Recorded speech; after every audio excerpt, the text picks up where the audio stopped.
buenas tardes, bienvenidos. Gracias por informarse con Noticiero Hechos. Les saluda Jennifer Valle. Buenas tardes, hermano. Jennifer, buenas tardes, qué gusto que esté con nosotros. Lo más importante a continuación, con los titulares. Diversas opiniones se están generando luego que en paquete diputados reformaron la ley de extinción de dominio, avalaron tomar 500 millones del ahorro de las pensiones y legislaron sobre el transfugismo. Información plena de cómo lo lanzaron aquí no tenemos hasta el momento. Un agente de la PNC fue asesinado y su cadáver encontrado desmembrado sobre la carretera de Oro. Le tenemos detalles de la audiencia donde se evalúa el cumplimiento de la sentencia de inconstitucionalidad de la ley de amnistía con la que se pretende reparar a víctimas del conflicto armado. Pese a anunciar una reducción de enfermedades respiratorias agudas, las autoridades de Protección Civil mantienen la alerta amarilla. Le contamos por qué. Será clausurada la Torre 3 del Ministerio de Hacienda, donde un incendio dejó 2 personas fallecidas y más de 20 lesionadas. Y en Estados Unidos, legisladores advierten de severas medidas contra Venezuela si el presidente Nicolás Maduro no decide regresar al camino constitucional. A esta hora establecemos enlaces en vivo con nuestros periodistas, quienes dan cobertura a importante información. Saludamos a Raúl Hernández desde el Centro Judicial Isidro Menéndez, tiene las declaraciones del fiscal general. También Luis López desde el Ministerio de Gobernación. Más adelante nos estaremos enlazando contigo para que nos brindes detalles de tu cobertura. Arrancamos la emisión de Hechos de la Tarde haciendo un enlace con Raúl Hernández. El fiscal general de la República arremetió contra los políticos que aprobaron las reformas a la ley de extinción de dominio. ¿No es así, Raúl? Buenas tardes, te escuchamos. Así es, muy buenas tardes. De hecho, el titular del Ministerio Público no está de acuerdo con lo aprobado por parte de los diputados en la Asamblea Legislativa durante la última sesión plenaria. De acuerdo a Douglas Meléndez, eso favorece las estructuras criminales y envía un mal mensaje a la población. De acuerdo también al fiscal, tal como estaba la ley con anterioridad, se trabajaba perfectamente para contrarrestar las estructuras del crimen organizado. Escuchemos qué fue lo que dijo. Lo que se ha hecho es mutilar, desbancar prácticamente la ley de extinción de dominio. Estamos, digamos, en la Fiscalía un poco decepcionados con este tema de estas reformas. Creo que en este momento, si en un momento determinado hubo una tregua para las pandillas de orden, ¿verdad? Desde el Estado institucional hubo una tregua para los pandilleros, creo que en este momento se está dando una tregua a los corruptos. Pero ¿cuáles son estas reformas que no comparte Douglas Meléndez? La primera es que se limitó la retroactividad de la ley. Con anterioridad no tenía límite de tiempo. Con estos cambios, los diputados aprobaron, por ejemplo, para estructuras del crimen organizado como pandillas, narcotráfico y actos de terrorismo, por ejemplo, de estas estructuras, un límite de 30 años. Sin embargo, para otro tipo de personas como exfuncionarios, por ejemplo, exdiputados, este caso quedó para 10 años en la retroactividad. Esto estaría afectando la aplicación de esta ley. Otra transformación es que también se limitó el caso de la incautación de los bienes. Con anterioridad eran incautados y las personas tenían que demostrar que eran bienes bien habidos. Ahora, con los cambios es al revés. No se puede incautar los bienes hasta haber sido vencidos en juicio. Escuchemos qué dijo el fiscal sobre estas transformaciones. Creemos que en estas reformas se está dando un trato diferenciado al ciudadano salvadoreño, ¿verdad? A las personas.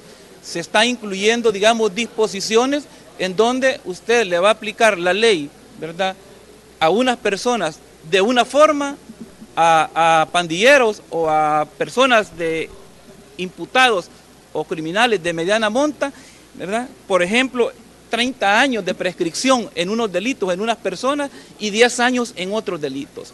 Creemos que una prescripción de daños para delitos de cuello blanco no puede ser. Podría con esta disposición estarse incluso lavando bienes ilícitos, bienes de la corrupción, se podrían estar lavando con esta reforma de prescripción de 10 años. También es importante informar a la población 2 puntos que destacó el titular del Ministerio Público. Uno es que ahora todo está en manos del presidente de la República, quien puede sancionar, vetar u observar estas transformaciones a esta ley. Y la segunda es que estas reformas también podrían tener vicios de inconstitucionalidad al afectar de manera diferenciada a la población, tal como lo manifestaba él en estas declaraciones. Así la información que ha dado el fiscal referente a estas reformas. Claro, Raúl. Bueno, recordemos también que el embajador de los Estados Unidos ya hizo sus críticas sobre esto en días atrás. ¿No es así? Así es, incluso la embajadora de los Estados Unidos manifestaba en primera instancia por qué la prisa de reformar esta ley, porque tal como se encontraba, de momento estaba siendo aplicada perfectamente. Y segundo, ayer incluso mismo decía de que eso sería pasos hacia atrás, lo que se estaría haciendo con estas reformas a la ley de extinción de dominio. Y es que recordemos algunas personas a quienes se les ha aplicado, empezando por la operación Jaque, que se le aplicó a la estructura de la pandilla de la MS, que se le incautó más de 100 vehículos. Sin embargo, después vinieron expresidentes, por ejemplo, Francisco Flores, a quien a la familia se le incautaron 9 propiedades. También el mismo diputado Reinaldo Cardosa, que por cierto fue el voto 43 ayer durante la plenaria, a él también se le procesó por medio de esta ley de extinción de dominio, incluso al mismo expresidente de la República, Elías Antonio Saca. El fiscal también decía en días anteriores de que cuando se aplicó esta ley a la estructura de la MS, la clase política celebró. El momento de que no estaban de acuerdo fue cuando se inició a aplicar, en este caso, a exfuncionarios como los que he mencionado. Bien y lógico. Perfecto, Raúl, gracias por este informe. Buenas tardes. Buenas tardes. Gracias, Raúl. Buenas tardes. Bueno, y queremos que conozca que se impedirá con las polémicas reformas a la ley de extinción de dominio. Quedará limitada la retroactividad de la ley. En la actualidad no tiene un tiempo determinado. Con las reformas se estaría dejando 30 años el crimen organizado y 10 años para otros casos. Además, en el caso de los bienes incautados, pasarían a depósito del mismo procesado, algún familiar. Es decir, que quedarían congelados mientras se resuelve la culpabilidad o inocencia de la persona enjuiciada y no serían administrados por el CONAV hasta que se dé un veredicto.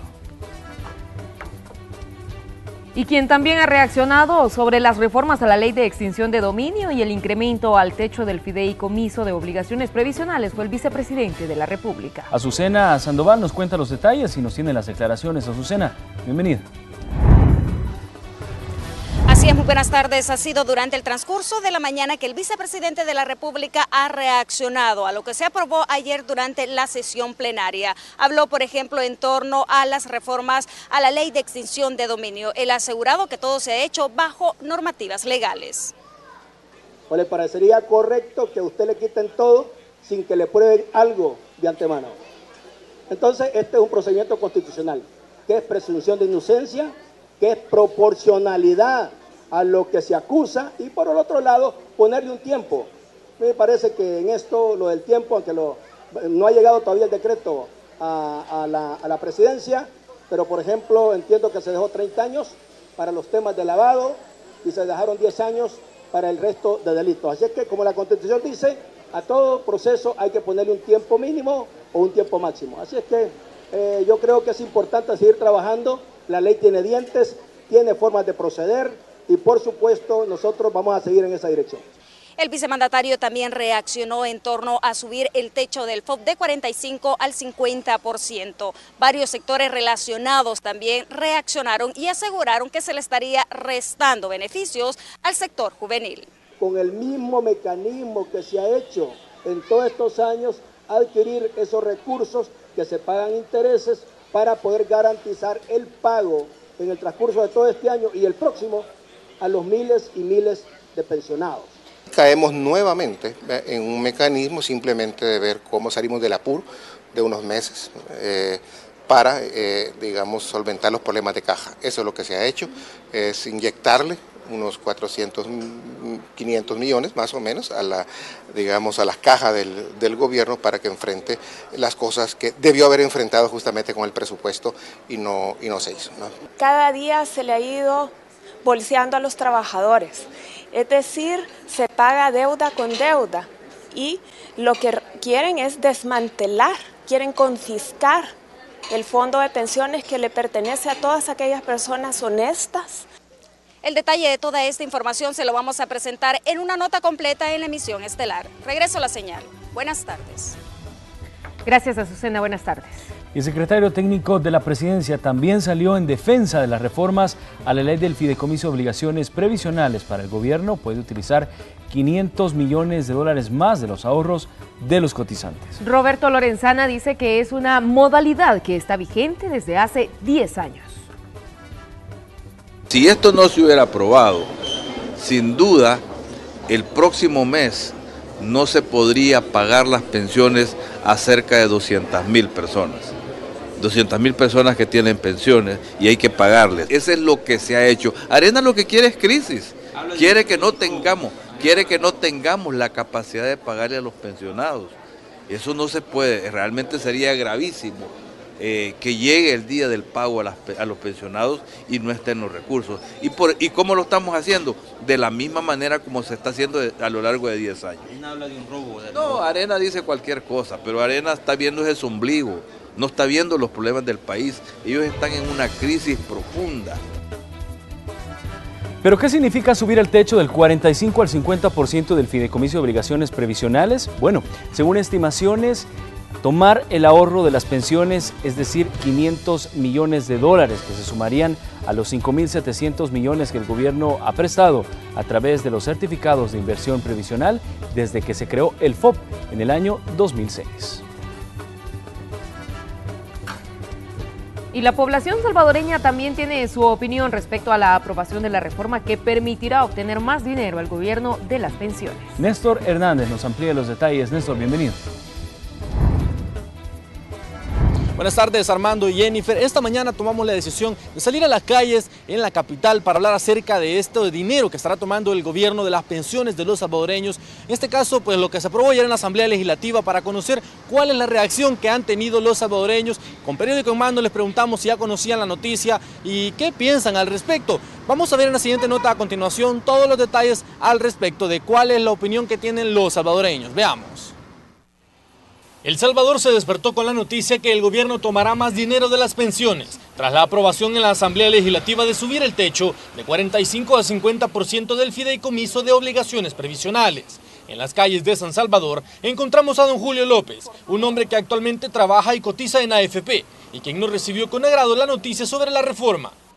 Solo se trata de agarrar y de agarrar dinero. ¿Cuántos impuestos más tenemos nuevos? ¿Ah? No tenemos subsidios. Los subsidios ya están quitándolos. Entonces, ¿de dónde más quiere agarrar dinero este gobierno? Son 500 millones de dólares que tomará el gobierno con esta reforma, que se suma a 5.700 millones ya prestados a los cotizantes desde la creación del fideicomiso en 2006. Mientras tanto, la plática con don Julio tomó un rumbo distinto, cuando sus amigos se incluyeron, unos a favor y otros en contra. En unos segundos se reflejó una división de opiniones. Y entonces, para pagarles a los pensionados, el gobierno tiene que agarrar de donde hay, pues. Si no tiene después para pagar. Tiene que pagarlo, el gobierno les va a pagar. Sí, pero yo no estoy de acuerdo que agarren de mi fondo de pensiones para pagarle a los que ya están pensionados. Ah, pues y el dinero de los pensionados, ¿qué se hizo? Pero mi dinero es mío. ¿Qué se hizo? Pero es mío. ¿Ah? El dinero de los pensionados lo malversaron los gobiernos areneros. Pero no estoy de acuerdo. Y hoy este gobierno tiene ese tipo de problemas. Mi dinero es mi dinero, es mío. Con este dinero, el gobierno pagará lo correspondiente a pensiones en el antiguo sistema del INPEP e Instituto Salvadoreño del Seguro Social. Más opiniones de la ciudadanía reiteran el temor que existe que el Ejecutivo caiga de nuevo en impago. Incluso desconocen la última propuesta que se estudia en la Asamblea para reformar la ley al sistema de ahorro de pensiones. ¿Y por qué, señores diputados? ¿Por qué no se quitan ustedes a ver qué sienten? Pero el que sufre es la micro y la pequeña empresa y uno como trabajador. El dinero es del pueblo, pues, es de los pensionados y el gobierno tiene la responsabilidad de pagar esos dineros. Pagarle, no tocar ese dinero porque es del pueblo, es de la gente pobre. Pese al rechazo de la población y los análisis de muchos especialistas en la materia, diputados de Gana, FMLN y 2 del PCN votaron y aprobaron la reforma. Cuando nació la ley, su techo se estableció en 30%. En 2012 se subió a 45%. A partir de 2017 será de 50%. Bueno, ya veían ustedes algunas discusiones incluso entre quienes estaban en el lugar. Nosotros llegamos a consultarles, unos a favor, otros en contra, y así lo que piensa la población al respecto de estos 500 millones de dólares que estaría tomando el gobierno de las pensiones, un 5% más de lo que lo hacía años anteriores. Así que esta es la información que les tenemos. Por supuesto, compañeros, seguiremos ampliándola en la siguiente emisión de Buenas tardes. Néstor, gracias. Buenas tardes para ti también. Y las reformas que se aprobaron en la Asamblea Legislativa también fueron tema de discusión en la entrevista de Hechos AM. El alcalde de San Salvador, Nayib Bukele, hizo un llamado al mandatario Salvador Sánchez Serén. Yo le haría un llamado al presidente de la República a que vete las reformas a la ley de extinción de dominio. Y entonces va a poner en una encrucijada Arena. Porque para superar el veto legislativo, tú necesitas no solo los votos del FMLN, necesitas los votos de Arena también. Así reaccionó el alcalde capitalino Nayib Bukele a la decisión que tomaron los diputados en la Asamblea Legislativa para reformar la ley de extinción de dominio. Asegura que el presidente tiene en sus manos el poder para frenar lo que llamó una máscara del partido Arena que impulsó los cambios de ley y luego se abstuvo de votar. Dice que lo que pasó este martes en la plenaria fue una moneda de cambios, es decir, una negociación entre los fondos al fideicomiso de obligaciones previsionales que necesitaba el gobierno versus las reformas a la ley de extinción de dominio que querían los partidos de derecha. Arena impulsa la ley, gana también, prácticamente condicionan los 500 millones del FOB que el Frente necesitaba para hacerle frente a las pensiones, y el Frente pues se ve, como yo lo dije hace más de un año, se ve acorralado en sus finanzas públicas y pues les toca negociar. Sobre una candidatura presidencial y el apoyo que recibe de la población a través de las encuestas, Nayib Bukele dijo hoy en la entrevista de Hechos AM que su partido ha tomado la mejor decisión al enfocarse al 100% en los próximos comicios del 2018. Aunque no negó que le gustaría, asegura que para el FMLN él no sería una opción. Pero yo lo veo muy difícil precisamente por mis críticas al partido, que además ni siquiera son unas críticas del pasado, sino que son unas críticas del presente y son unas críticas que van a continuar. Bukele asegura que aunque las encuestas le dan una ventaja de 60 puntos sobre el partido de oposición para las elecciones de la alcaldía, Arena está arreciando los ataques en su contra en un intento de inhabilitar su candidatura. Para el actual edil, su contrincante del partido tricolor no es el mejor. Probablemente el peor candidato que pudo haber escogido, es decir, tenían en sus filas a candidatos que pudieran haber hecho una competencia buena, ¿no? Pero no, escogieron al peor candidato, un candidato que le ofreció el Ministerio de Seguridad a las pandillas, es decir, no creo que nadie, ni siquiera un arenero con dignidad pues va a poder votar por él en las elecciones, es decir, sería absurdo decir. El alcalde capitalino le apuesta a las obras en el centro histórico. Asegura que se han invertido $100 millones en la recuperación del microcentro. Anunció que en los próximos días será lanzada la Catedral Metropolitana ya revitalizada. Katy Ramos, Noticiero Hechos. Vamos a pasar a otro tema, escuche bien, $1,50 de cada galón que se vende de diésel se transferirá al Fondo de Conservación Vial, el FOVIAL. Así lo decidieron los diputados de la Asamblea Legislativa. Se facultó al Ministerio de Hacienda para trasladar los recursos entre 2018 y 2019 como parte de un refuerzo financiero necesario y que además es un compromiso adquirido para que se pueda desembolsar el FOMilenio 2. Se pretende atender de forma razonable y responsable la demanda extraordinaria que garantice el mantenimiento de toda la red vial del país. Se aclara que más adelante el fisco deberá definir una fuente de financiamiento permanente. Y también en sesión plenaria se avaló que los funcionarios que renunciaron a su partido entre 2015 y 2017 están facultados para participar de las elecciones legislativas y municipales del próximo año. Enfiló sus declaraciones en contra del FMLN y gana en los últimos minutos de la sesión plenaria. Los tricolores acusaron a sus rivales políticos de hacer combos legislativos. Esto porque también se aprobaron disposiciones transitorias al Código Electoral para que los funcionarios públicos que se cambiaron de partido entre 2015 y 2017 puedan participar en los comicios del próximo año. Es decir, que todos los transfugas pueden aspirar a un cargo de elección popular. ¡Qué barbaridad! Bonito día para los salvadoreños. El legitimar el que un transfuga que traiciona pueda correr nuevamente también es corrupción.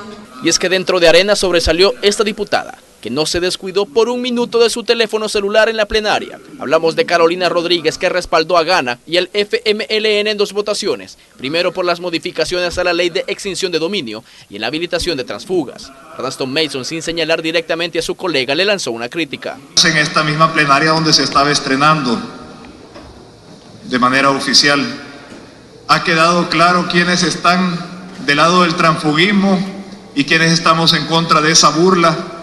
Luego vinieron las acusaciones mutuas entre los diputados, discusiones que en cada plenaria son más frecuentes. Por acción u omisión del saqueo de nuestra patria, les pedimos que regresen lo robado. Pero también quiero decirle a Calixto que queremos ver devuelto el dinero del secuestro y de la extorsión del tiempo de la guerra. Gana no quiso desaprovechar la situación y criticó la postura de quienes no apoyaron esta iniciativa. En el municipio de Cicala, hace año y medio, fueron a juramentar a un alcalde del PSN, los de Arena, y porque lo agarraron, que andaba tomado la policía, lo descartaron. Se llama licenciado Josué Villela, alcalde de Cicala, hoy de Arena, pero ganó con la bandera del PSN. Valentín Castro Sánchez, concejal de Gana, de San Martín, San Salvador, es el candidato que lleva el PDC. Lo que ha dicho el diputado Guadalupe Vázquez es absolutamente falso. Valentín Castro no es el candidato del PDC en el municipio de San Martín, ha sido electo democráticamente otra persona, y por favor, diputado Vázquez, no venga a mentir al Pleno Legislativo. Nuestro concejal en San Martín y hoy viste el chaleco del PDC, y eso es transfugismo también. La Sala de lo Constitucional dijo en 2014 que el transfugismo entre diputados es considerado un fraude de los electores y mandató a la Asamblea a legislar sobre el tema. También este año fueron los magistrados los que ordenaron que se hiciera lo mismo en caso de que alcaldes se pasaran de partido. Con imágenes de Denis Bolaños, informó Inmar Batre. Gracias por continuar en nuestra sintonía. A esta hora vamos a enlazarnos hasta el Ministerio de Gobernación con el periodista Luis López. Nos tiene detalles de la alerta amarilla que se mantiene ante el incremento de casos de neumonía. Luis, bienvenido, cuéntanos. Efectivamente, muy buenas tardes, compañeros, amigos de Noticiero Hechos. Informarles que esta mañana las autoridades de Protección Civil y del Ministerio de Salud informaron que en relación a los casos de enfermedades respiratorias agudas y los casos de neumonía, por la cual se decretó la alerta amarilla y la alerta verde, bueno, esta se mantendrá en los 31 municipios, la alerta amarilla, y la verde en 231 municipios, aunque estos casos ya se están controlando y se está llegando a un nivel muy estable de acuerdo a la información que revelaron las autoridades. Vamos a escuchar parte de este informe. ¿Verdad? Y a partir de entonces todavía tuvimos una leve aceleración, pero luego pues hemos entrado a un periodo de estabilización y estamos a nivel nacional en fase de éxito, es decir, por debajo de la línea verde, por debajo de la línea verde, estamos en fase de éxito. Sin embargo, de los 31 municipios que originalmente se declararon en alerta amarilla, todavía hay 17 municipios que están todavía en un periodo, digamos, de número de casos incrementados, aunque ya con tendencia a la estabilización y al descenso. Esta alerta continuará por lo menos una semana más y por eso las autoridades reiteran el llamado también a la población para que continúe tomando las medidas de prevención y evitar ser contagiados de estas enfermedades respiratorias agudas. Bueno, hasta aquí nuestro reporte y regresamos a los estudios. Muy buenas tardes. Gracias, Luis. Buenas tardes.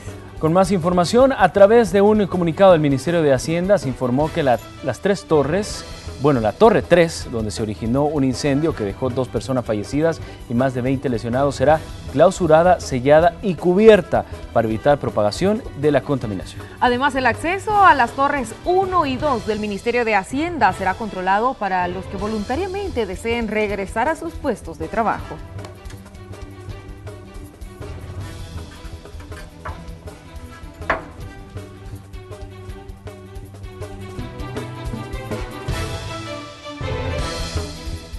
Y la corporación policial fue nuevamente atacada. El cadáver de un agente de la PNC fue encontrado desmembrado. La víctima estaba de licencia.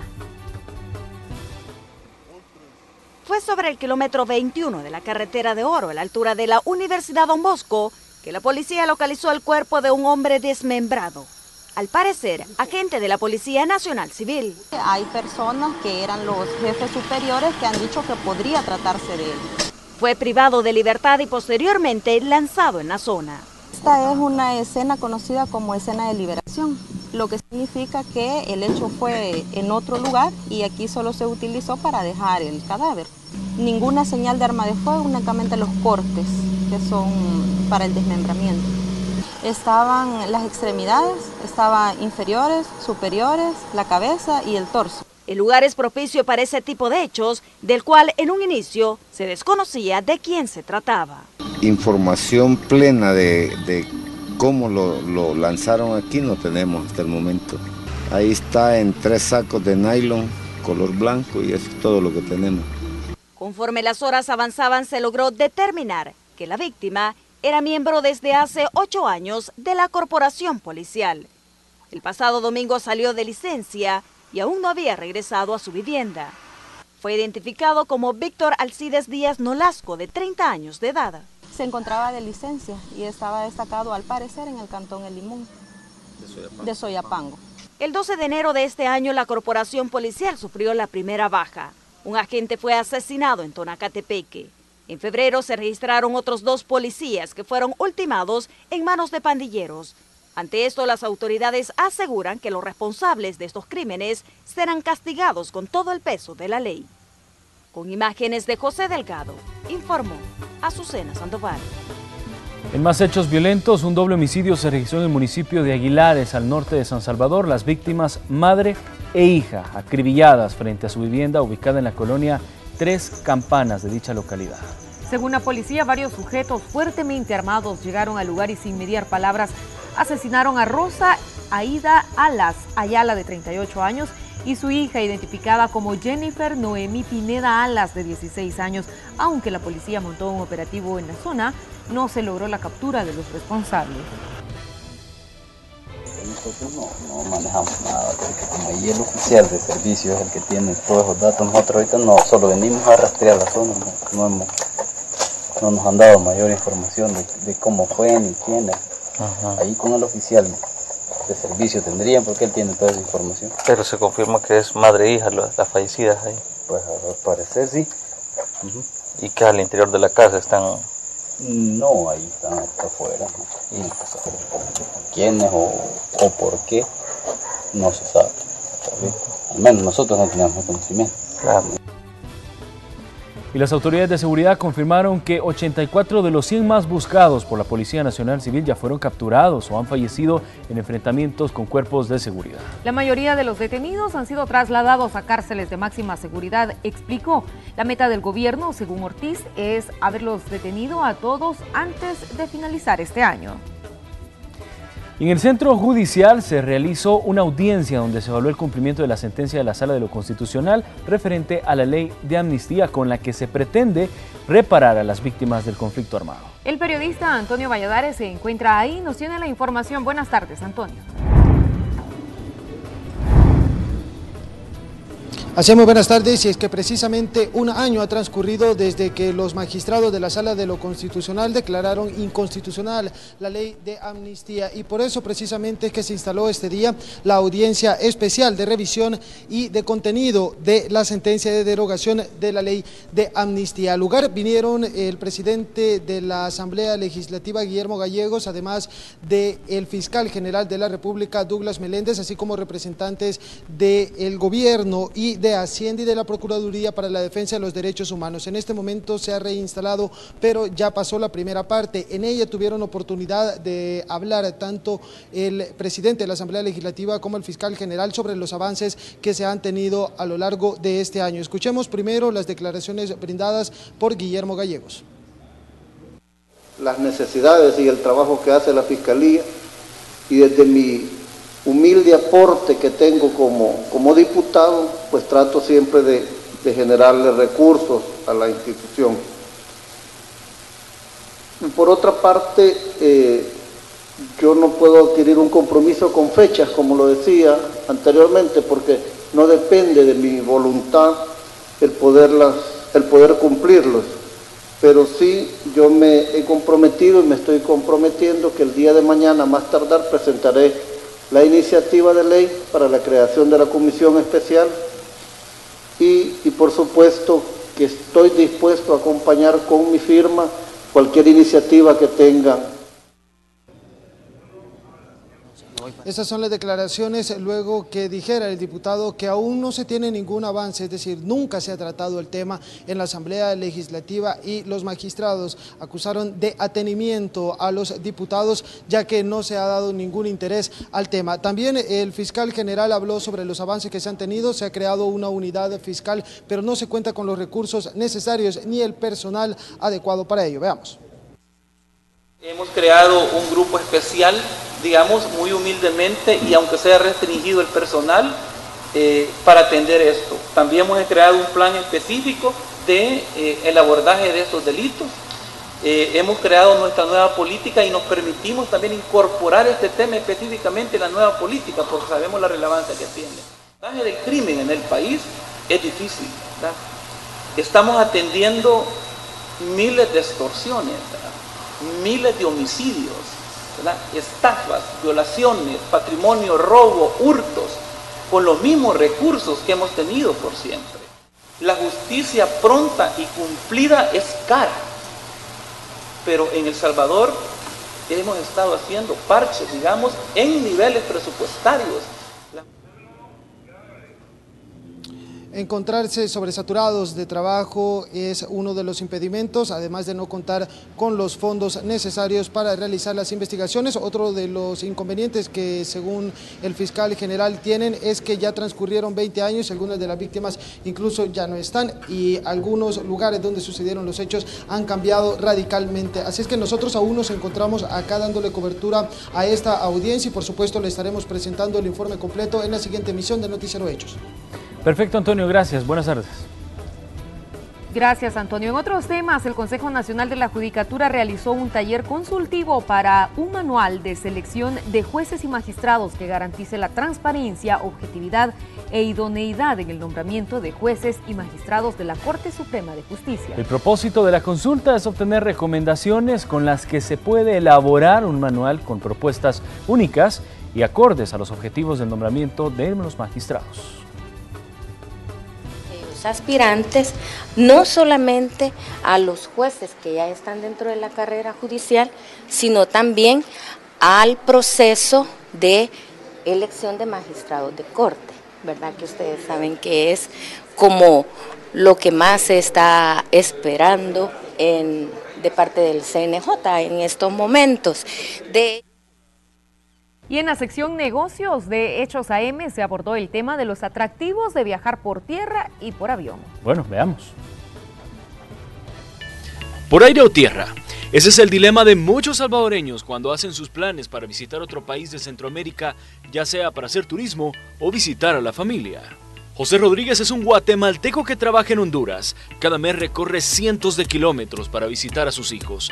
Sabe que por varias horas la pasa descansando en estos asientos en medio de películas y libros. El costo para llegar a su destino no supera los $100. Es un poco más económico todavía el boleto en bus, pero en avión están muy parecidos. César es geólogo. Trabaja en Nicaragua y viaja cada 3 meses en los buses. Reconoce que el recorrido hasta Guatemala es cansado, pero prefiere viajar por tierra porque, a su parecer, en avión resulta menos económico. Y normalmente las ofertas las tienen que tomar con mucho más tiempo de anticipación. En el tema de los vuelos, si hubieran, digamos, precios más accesibles para volar, para mí sería más práctico. Porque obviamente me elimino o evito prácticamente viajar un día completo hasta Nicaragua. En El Salvador, la mayoría de buses regionales hacen viajes entre los $60 a $160 dependiendo el país. Por ejemplo, en los buses de Platinum, las tarifas rondan en promedio ida y vuelta los $69 de El Salvador a Guatemala, $50 de El Salvador a Tegucigalpa en Honduras, $90 de El Salvador a San Pedro Sula en Honduras, $120 de El Salvador a Nicaragua y $159 desde El Salvador a Costa Rica. Primeramente está en llegar lo que es a la hora adecuada, cumplimos con nuestros horarios, eso es lo primordial para nuestros clientes, el servicio a bordo, le damos su alimentación, le damos lo que es el servicio de Wi-Fi, los baños sanitarios, ese es un plus que solamente King Quality y Platinum lo tenemos acá en El Salvador. Da bastante cómodo, muy bien atendido, sí, bien, todo bien. ¿Qué le ofrecieron? Desayuno y cafecito, frescos. Alex Orellana explica que a nivel regional El Salvador es un punto de conexión para países como Guatemala, Honduras, Nicaragua y Costa Rica, por lo que se vuelven las tarifas más cómodas. Nosotros recibimos todo ese tipo de pasajeros y turistas que van a hacer turismo. De hecho, viaja bastante gente de Nicaragua aquí a El Salvador por nuestras playas. Para ganar terreno han ingresado aerolíneas de bajo costo como Volaris y Avianca, creando opciones de viaje más cómodas a Centroamérica. Algo que viene a ser atractivo para la gente, dice Karina Rosa, gerente de desarrollo de negocios de la agencia de viajes Escamilla. Definitivamente sí, ahí es una competencia bastante fuerte para el transporte terrestre, porque sí, definitivo, los precios son bastante equitativos. Volaris, por ejemplo, está cobrando $125, es decir, y Avianca está bajando los precios y los transportes están bajando los precios, y a mí me parece que esta competencia es sana y la competencia baja los precios. Desde aquí analizan cómo las aerolíneas y los buses pelean terreno, una para ganar y otro para mantenerse y no desaparecer del mapa. Mapa donde Panamá, Guatemala y Honduras, esta última por la isla de Roatán, vienen a ser los más cotizados y viajados por la familia, los recién casados, personas de la tercera edad y los millennials, que son personas que han nacido entre 1980 y 2000. Una de sus prioridades, y según estudios de mercadeo, es viajar. De verdad que los millennials ahora están en pleno auge de querer comerse al mundo con sus sueños y todo, entonces ellos forman un segmento bastante grande del segmento vacacional. Entonces, las empresas de transporte, tanto aérea como terrestre, deben crear paquetes y promociones más atractivas con precios accesibles para continuar en el mercado donde viajar se vuelve cada día más deseado. Y revisemos un poco las cifras. El Ministerio de Turismo espera para el cierre de este año un crecimiento superior al 12%. Es decir, unos $214 millones más registrados en 2016. Según datos oficiales, indican que el número de viajes con fines de recreación para playas, pueblos o montañas han incrementado 5%. Para las próximas vacaciones agostinas, el MITUR espera crecer considerablemente, superando los $27 millones que estas vacaciones dejaron en las fechas del año pasado. Gracias por habernos acompañado. Pase una feliz tarde. Buenas tardes.